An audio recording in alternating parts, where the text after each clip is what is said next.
Hello Booktube Nation, I'm Sam here again with A Bear and a Bee Books, and today I want to do my wrap up for a Fairytaleathon, which was the Heroes versus Villains edition.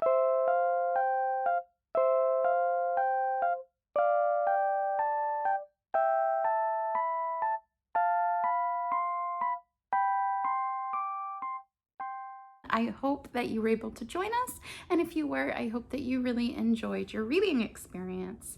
So we usually do 2 of these a year, so definitely if you're interested in a read-a-thon that has to do with fairy tales, go ahead and follow us down below. I'll put our Twitter information at a Fairytaleathon. I'm really excited to talk to you about these books today. I had probably my definitely my most successful Fairytaleathon yet. Yeah, it was just a really good reading week and a half for me.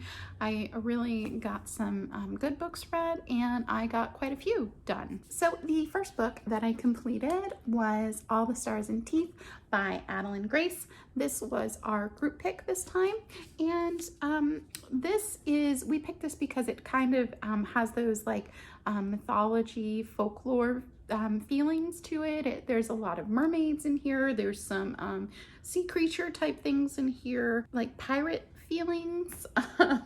So yeah, but I really enjoyed this. It is a little gritty. It is definitely in the older YA age group, but yeah, I love anything to do with nautical themes. If you've watched my channel for any length of time, you will know that. So all of the parts of this book that took place on a ship or having to do with nautical creatures, I really enjoyed it. And I thought that the way that the world was developed, it kind of reminded me of like the Odyssey a little bit, like the feeling I got.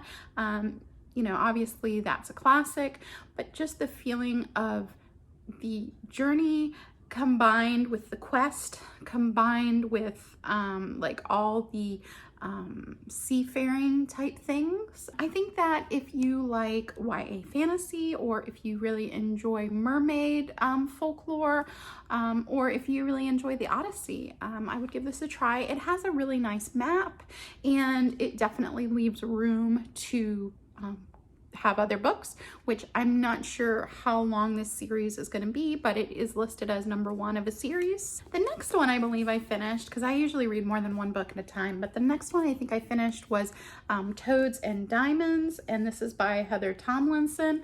Now, this one I ended up liking a lot more in the end than I thought I was going to in the beginning. This does have alternating perspectives, which I personally really enjoy. I know that that's not everybody's cup of tea, but I really do enjoy it. But I found myself in this one really wanting to go back to the other story, so it reads quickly. I will say, if you're like a person like me that's not too into like snakes, there's a lot of snake in this book, but the protagonists aren't really afraid of the snake, so that kind of, while I was reading it, I wasn't like really bothered by it because they weren't really bothered by it. But yeah, I live in Florida, and there's a lot of like stuff here that could potentially harm you. So yeah, I'm not too into the reptiles at this point in my life. I still really enjoyed the story. In spite of that, I thought that the bond of the sisters in this book was really beautiful. It is based on, I believe it's called Toads and Diamonds. I don't know. I think it has maybe Charles Perrault, but I could be wrong. But I think one of the original stories comes from him. But when I was reading this, I got almost Cinderella vibes in the beginning because of the way that the family is formulated. And even though they're not blood sisters, the bond in this book between the sisters, I thought was really beautiful. I also found it an interesting exploration of like our own motives and our own inner thoughts. A lot of times people are judged on what they put out in the universe as opposed to things that they keep to themselves. And I thought that this did an interesting exploration on that. Like, not only do you want to strive to be a good person on the outside, but you have to mean it genuinely, you know, within yourself as well. So I found that really interesting, and I did really enjoy this one. It is dated a little bit, but overall I enjoyed it. There is I don't typically like to read about heavy religion, and there is a lot of religious references in this book. Not like it made it bad or anything, but so just if that's something that you kind of have a trigger about, I just wanted to let you know. But overall, I enjoyed it. And if you enjoy fairy tale retellings, or if you really enjoy alternating perspective, or if you enjoy sister relationships, I might give this one a try. And then I think I finished, this is the Cinderella by Charles Perrault. This is the Camille Rose Garcia illustrated edition. I'll show you one of those as an example. So I was reading this aloud to my daughter and my husband, and my daughter wasn't bothered by it, but my husband kept saying like, "Ooh, those are creepy." So this is he kept saying like Tim Burton. It does have that feel. If you know anything about her art, it is on the darker side. So if you have a younger child, just be careful. It could potentially scare some children, but I think it's beautiful personally. I love the original Cinderella story, and this is that. And I've previously had listened to it on audiobook, so this was a nice way for me to go ahead and digest that a different way with some art. And then I think I finished A Curse Dark as Gold. This is by Elizabeth C Bunce, and this was my favorite of the read-a-thon. I love this book, and it's kind of funny because I always am like, man, I wish I had like a crystal ball and I could find the 5-star books on my shelves. This has been on my shelf for probably 5 to 7 years, and I've been wanting to read it for a long time. It is an older book, but I think that this one still really reads well. It is historical, and it's a retelling of Rumpelstiltskin, and it's basically also the story of two sisters. I don't have a sister, but I read a lot of that kind of stuff. I have a brother though who's awesome, so hey, if you're watching. But anyway, this was just, I thought, a really interesting way to take the story of Rumpelstiltskin and retell it. I found it original. I found it unique. I found, I really enjoyed how full of description this book was. It's very atmospheric, which I love. I think if you enjoy Gothic stories, you'll like this. It's set in a mill town. The majority of the story revolves around that mill and these two sisters who are left the care of this mill and to try and keep it in business and how that all goes down. But I don't want to spoil anything. There are quite a few spoilers in this because it is kind of like a mystery too, which I seem to enjoy. I never really thought I liked mystery genre specifically. I have a couple that I like in it, but I find that I like about my reading tastes like historical fiction with a mystery element in it, or like YA fantasy with a mystery element in it. So I tend to like that as like a second focus of my reading, like maybe not like the main way you would describe a book, but you know, it's still there. Yeah, so I loved this. I think for anybody who is interested in fairy tales or retellings, I would definitely recommend this one. There's not a lot of Rumpelstiltskin retellings out there, and I found this one absolutely wonderful. I would also recommend it to anyone who enjoys historical fiction YA. I think that would be really good. And yeah, it has an award right here, the William C. Morris Debut Award.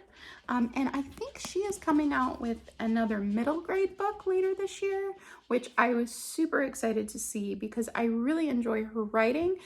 Sometimes I can love a book even if I don't love the writing style, but for her, it was the beautiful match of both. And finally, I finally read a Robin McKinley. Now, this is The Door in the Hedge. Now, I had heard, Mom, if you're watching, some people had read this and they weren't, super excited about it.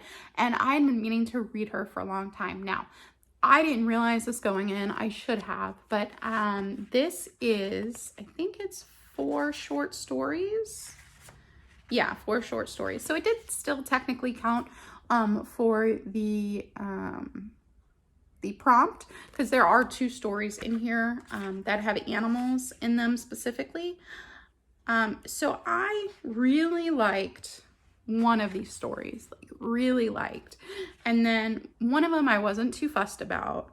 And then the other 2 I enjoyed. So this, of course, when you're dealing with shorter works that are in a compilation, you're going to find that more of them, some of them are more up your alley than others.